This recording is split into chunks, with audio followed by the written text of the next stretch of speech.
મિત્રો આપણે રામેશ્વર બાપુના મંદિરે પહોંચી ગયા. તમને દર્શન ફાઇનલી આપણે ઉપરની અંદર એન્ટ્રી લઈ લીધી છે. આપણે ઓક્સિજન છે તું સમજ.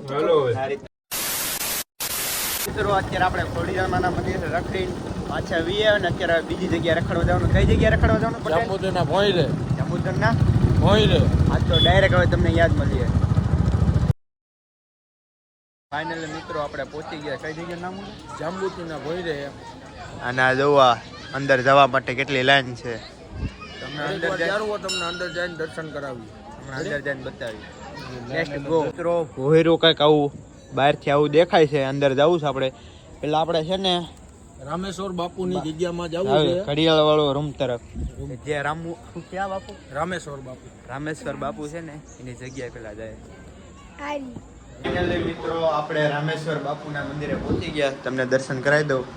ના એ ઘડિયાળની માનતા ચડે છે. વિડીયોમાં જોઈ લો.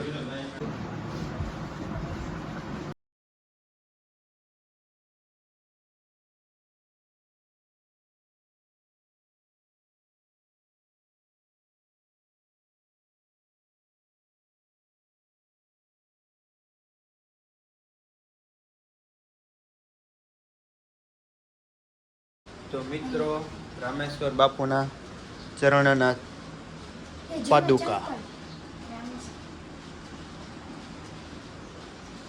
ના બધી ઘડિયાળું જ છે. જૂના પુષ્કર છે બાપુના. પુષ્કસ તમે જોઈ શકો છો. પુસ્તક. આપણો વિડીયો તમને ગમતો હોય તો લાઈક કરો, શેર કરો અને સબસ્ક્રાઇબ કરો.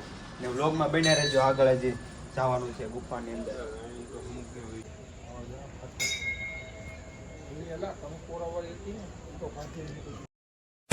લાઈનમાં ઉભા રહી ગયા છે.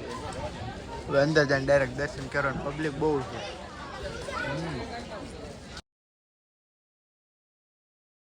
ફાઇનલી આપણે ઉપરની અંદર એન્ટ્રી લઈ લીધી છે. આપણે ઓક્સિજન છે તું સમજ. આ રીતનો રસ્તો છે કાંઈક. અહીંયા જરા માથું ફટકાઈ નહીં ભાવેશ નમજી. સંદીપ અહીંયા છે ને આ રીતના આમ બેસીને નીકળવાનું છે. જારો બેન આવે તો ફાઇનલી આપણે ગુફાની અંદર એન્ટ્રી લઈ લીધી.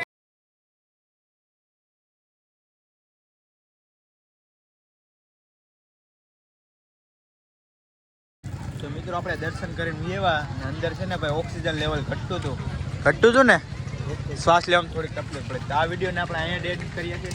તમને આ વ્લોગ ગમ્યો તો લાઈક કરો, શેર કરો અને સબસ્ક્રાઇબ કરવાનું ભૂલતા નહીં. મળીએ એક નવા વ્લોગ સાથે. ત્યાં સુધી બધાને બાય બાય એન્ડ જય દ્વારકાધીશ.